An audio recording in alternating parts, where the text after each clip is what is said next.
SC వర్గీకరణపై Andhra Pradesh ప్రభుత్వం కీలక నిర్ణయం తీసుకుంది. ఎస్సీలను ఏబీసీ 3 కేటగిరీలుగా వర్గీకరించాలని నిర్ణయించింది. అది ఆది ఆంధ్ర మాదిగ, ఆది ఆంధ్ర మాలలు, మాదిగ మాల ఉపకులాల కిందకు చేర్చాలని నిర్ణయించింది. 2011 జనాభా లెక్కల ప్రాతిపదికన రాష్ట్రం ఒక యూనిట్గా వర్గీకరణను అమలు చేయాలని ప్రభుత్వం భావిస్తుంది. ఈ మేరకు రిటైర్ ఐఏఎస్ అధికారి రాజీవ్ రంజన్ మిశ్రా ఏకసభ్య కమిషన్ సమర్పించిన నివేదికకు మార్చి 17న సీఎం చంద్రబాబు అధ్యక్షతన జరిగిన మంత్రివర్గ సమావేశం ఆమోదం తెలిపింది. ఈ నెల 20న బడ్జెట్ సమావేశాల్లో చర్చా తీర్మానం అనంతరం కేంద్రానికి పంపాలని నిర్ణయించింది. కమిషన్ చేసిన సిఫార్సులు ఇవి. రాష్ట్రంలో మొత్తం షెడ్యూల్ కులాలకు ఉన్న 15% రిజర్వేషన్లలో ఏ కులానికి ఎంత రిజర్వేషన్ అనే విషయంపై కమిషన్ చేసిన సిఫార్సులు ఇలా ఉన్నాయి. గ్రూప్ 1 రెల్లి కులస్తులు 1%, గ్రూప్ 2 మాదిగ ఉపకులాలు 6.5%, గ్రూప్ 3 మాల ఉపకులాలు 7.5%, జనాభా ప్రాతిపదికన రెల్లి కులస్తులకు 1%, మాదిగ ఉపకులాలకు 6.5%, మాల ఉపకులాలకు 7.5% రిజర్వేషన్ కల్పించాలని నివేదికలు కమిషన్ సూచించింది. ఎస్సీ వర్గీకరణ అంటే ఏమిటి? షెడ్యూల్ కులాల కోటాను కులాల వారిగా వర్గీకరించడాన్ని ఎస్సీ వర్గీకరణగా పేర్కొంటున్నారు. దళితులు, గిరిజనులను షెడ్యూల్ కులాలు, షెడ్యూల్ తెగలుగా గుర్తించి సమాన అవకాశాలను అందించే లక్ష్యంతో రాజ్యాంగం ఆర్టికల్ 16(4)తో రిజర్వేషన్లు తీసుకొచ్చింది. మాలమాదిగ సహా 59 కులాలు ఉపకులాలుగా ఉమ్మడి ఆంధ్రప్రదేశ్లో షెడ్యూల్ కులాలుగా గుర్తించారు. ఉమ్మడి ఆంధ్రప్రదేశ్ రాష్ట్రంలోనే ఎస్సీ వర్గీకరణ వివాదం మొదలైంది. ఆంధ్రప్రదేశ్, తెలంగాణలో అప్పటి ఉమ్మడి ఆంధ్రప్రదేశ్ షెడ్యూల్ కులాల్లో సంఖ్యాపరంగా మాలమాదిగలు ఎక్కువగా ఉన్నారు. 2001 జనగణన ప్రకారం ఆంధ్రప్రదేశ్లోని షెడ్యూల్ కులాల్లో 49.2% మాదిగ, 41.6% మాలలు ఉన్నారు. ఇక 2011 జనాభా లెక్కల ప్రకారం ఎస్సీ జనాభా 1,38,78,078. వీరిలో మాదిగలు 67,02,609 కాగా మాలలు 55,70,244 మంది. మాదిగల జనాభా మాలల కంటే 11,32,365 మంది ఎక్కువ. షెడ్యూల్ కులాల కోటాలో ఉద్యోగుల అవకాశాలు మాల కులస్తులకే ఎక్కువగా లభిస్తున్నాయని, అందరికీ సమానంగా అవకాశాలు లభించాలంటే షెడ్యూల్ కులాల కోటాను కులాల వారీగా వర్గీకరించాలనే డిమాండ్తో మాదిగలు ఆందోళన చేస్తున్నారు. 1994లో ఎస్సీ వర్గీకరణ లక్ష్యంగా జూలై 7న ప్రకాశం జిల్లా ఈదుమూడు గ్రామంలో మాదిగ రిజర్వేషన్ పోరాట సమితి ఎంఆర్పిఎస్ ఏర్పాటైంది. 1990వ దశకంలో ఉవ్వెత్తున ఎగసిపడిన ఉద్యమంగా ఎంఆర్పిఎస్ ప్రాచుర్యం పొందింది. మాదిగ దండోరగా అది ప్రజల్లో నానింది. అయితే అదే సమయంలో ఎస్సీ వర్గీకరణ ప్రతిపాదనను వ్యతిరేకిస్తూ మాల మహానాడు కూడా నాటి నుంచి అభ్యంతరం వ్యక్తం చేస్తూ వస్తుంది.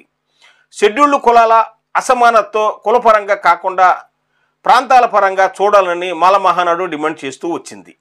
ప్రధానంగా మాలలు కోస్తా ప్రాంతంలో ఎక్కువగా ఉంటే రాయలసీమ, తెలంగాణలో మాదిగ కులస్తులు ఎక్కువగా ఉంటారని, ఈ క్రమంలో వర్గీకరణ సరైన పరిష్కారం కాదని వాదిస్తూ వచ్చింది. 1997లో ఏబిసిడిగా వర్గీకరణ అప్పట్లో ఎంఆర్పిఎస్ ఆధ్వర్యంలో వర్గీకరణ ఉద్యమం ఉవ్వెత్తున సాగటంతో షెడ్యూల్ కులాల మధ్య నెలకొన్న సామాజిక అసమానతలను అధ్యయనం చేసేందుకు 1996 సెప్టెంబర్ 10న రామచంద్రరాజు కమిషన్ అప్పుడు ప్రభుత్వం ఏర్పాటు చేసింది. ఎస్సీ వర్గీకరణ డిమాండ్కు అనుకూలంగా 1997 మే నెలలో రామచంద్రరాజు కమిషన్ తన నివేదికను సమర్పించింది. ఆ తర్వాత 1997లో ఉమ్మడి ఆంధ్రప్రదేశ్ అసెంబ్లీలో ఈ డిమాండ్కు అనుకూలంగా తీర్మానం చేశారు.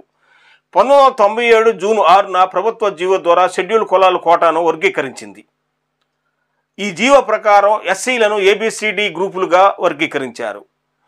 ఏ గ్రూపులో రెల్లి సహా 12 కులాలకు స్థానం కల్పించారు. బి గ్రూపులో మాదిగా సంబంధిత 18 కులాలను చేర్చారు. సి గ్రూపులో మాల కులస్తులతో పాటుగా మరో 24 కులాలను చేర్చారు. డి గ్రూపులో ఆది ఆంధ్ర కులాలను చేర్చారు. హైకోర్టు తీర్పుతో వర్గీకరణకు బ్రేక్. నాటి ప్రభుత్వ జీవోను వ్యతిరేకిస్తూ మాల మహానాడు హైకోర్టులో కేసు వేయడంతో 1997 సెప్టెంబర్ 18న హైకోర్టు నిలుపుదల చేస్తూ తీర్పునిచ్చింది. ఈ జీవో ప్రభుత్వ పరిధికి మించిందని, రాజ్యాంగ విరుద్ధమని పేర్కొంటూ జీవో అమలును నిలిపివేస్తూ ఉత్తర్వులు జారీ చేసింది. ఆ తర్వాత హైకోర్టు తీర్పును సవాల్ చేస్తూ ప్రభుత్వం సుప్రీంకోర్టులో పిటిషన్ దాఖలు చేసింది. 2004లో సుప్రీంకోర్టులో కూడా 5 సభ్యుల ధర్మాసనం హైకోర్టు తీర్పును సమర్థించింది. నిరుడు సుప్రీంకోర్టు ఇచ్చిన తీర్పుతో మళ్ళీ ఎస్సీ ఎస్టీ వర్గీకరణపై సుప్రీంకోర్టు గత ఏడాది జూలైలో సంచలన తీర్పు వెలువరించింది. వర్గీకరణ చెల్లుబాటుపై ప్రధాన న్యాయమూర్తి జస్టిస్ చంద్రచూడ్ నేతృత్వంలో 7 న్యాయమూర్తులతో కూడిన ధర్మాసనం విచారణ చేపట్టింది. వర్గీకరణ తప్పనిసరి అంటూ పేర్కొన్న ధర్మాసనం ఎక్కడికక్కడ రాష్ట్రాల్లో ఆయా రాష్ట్ర ప్రభుత్వాలకు వర్గీకరణ అధికారం కల్పిస్తూ ఆదేశాలు జారీ చేసింది. విద్యా ఉద్యోగాల్లో రిజర్వేషన్ల కోసం ఎస్సీ ఎస్టీ వర్గీకరణ అనివార్యమని తుది తీర్పును వెలువరించింది. కమిషన్ ఏర్పాటు చేసిన చంద్రబాబు ప్రభుత్వం ఎస్సీ వర్గీకరణకు సుప్రీంకోర్టు ఆమోదం తెలపడంతో రాష్ట్రంలో అమలు చేయాలని సీఎం చంద్రబాబు నాయుడు నేతృత్వంలోని కూటమి ప్రభుత్వం నిర్ణయించింది. ఈ క్రమంలోనే రాష్ట్రంలోని ఎస్సీలు స్థితిగతులు అధ్యయనానికి గతేడాది 2024 నవంబర్ 15న రిటైర్డ్ ఐఏఎస్ అధికారి రాజీవ్ రంజన్ మిశ్రా అధ్యక్షతన ఏకసభ్య కమిషన్ కూటమి ప్రభుత్వం నియమించింది.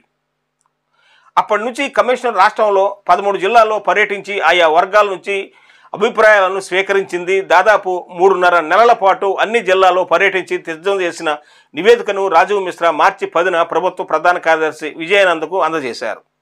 రిజర్వేషన్ల వర్గీకరణ కోసం 3 దశాబ్దాలుగా మాదిగ రిజర్వేషన్ పోరాట సమితి చేస్తున్న పోరాటం కళ ఎన్నేళ్లకు ఫలిస్తుందని ఎంఆర్పీఎస్ వ్యవస్థాపక నేత మందకృష్ణ మాదిగ ఆనందాన్ని వ్యక్తం చేశారు. ఎస్సీ వర్గీకరణకు ఏపీ మంత్రిమండలి ఆమోదముద్ర వేసినందుకు ముందుగా సీఎం చంద్రబాబు నాయుడుకు ధన్యవాదాలు. ఇది న్యాయమైన హక్కుల సాధనగా మేము చూస్తున్నాం. ఈ వర్గీకరణ ఎవరికి వ్యతిరేకం కాదు, ఎవరికి నష్టం కాదు, మాలా సోదరులకే కాదు, అందరికీ న్యాయం జరగబోతుంది అని ఆయన వ్యాఖ్యానించారు. పక్కాగా కులగణన చేపట్టకుండా టీడీపీ కూటమి ప్రభుత్వం వర్గీకరణ చేపట్టాలని చూడటం అన్యాయమని, ప్రభుత్వ నిర్ణయాన్ని మేము వ్యతిరేకిస్తున్నామని మాల మహానాడు రాష్ట్ర అధ్యక్షుడు రాజేష్ అన్నారు. ప్రభుత్వం చేపట్టిన సర్వే లోపభూయిష్టంగా ఉందని ఆయన ఆరోపించారు. 2011 గణాంకాల ప్రకారం 2025లో వర్గీకరణ ఎలా చేస్తారని ఆయన ప్రశ్నించారు. కొత్తగా పెరిగిన జనాభాను దృష్టిలో ఉంచుకొని కులగణన చేపట్టాలి. ఎస్సీ ఉపకులాల నివాసిత ప్రాంతాల్లో కమిషన్ పర్యటించలేదు. కేవలం 3 నెలల వ్యవధిలోనే నివేదిక ఇవ్వడం అనేది తూతూ మంత్రంగా నడిపిన వ్యవహారంలా ఉంది అంటూ రాజేష్ ఆరోపణలు చేశారు. ఇది ఎస్సీ వర్గీకరణపై తాజా నివేదిక. ఈ వీడియోపై మీ అభిప్రాయాలు తప్పనిసరిగా తెలియచేయండి. లైక్ చేయడం మాత్రం మర్చిపోవద్దు. మీరు లైక్ చేయడం వల్ల ఈ వీడియో మరికొంతమందికి రికమెండ్ చేయడం జరుగుతుంది కాబట్టి చూసిన వారు తప్పనిసరిగా లైక్ చేస్తారని కోరుతూ సేజ్ తెలుగు యూట్యూబ్ ఛానల్.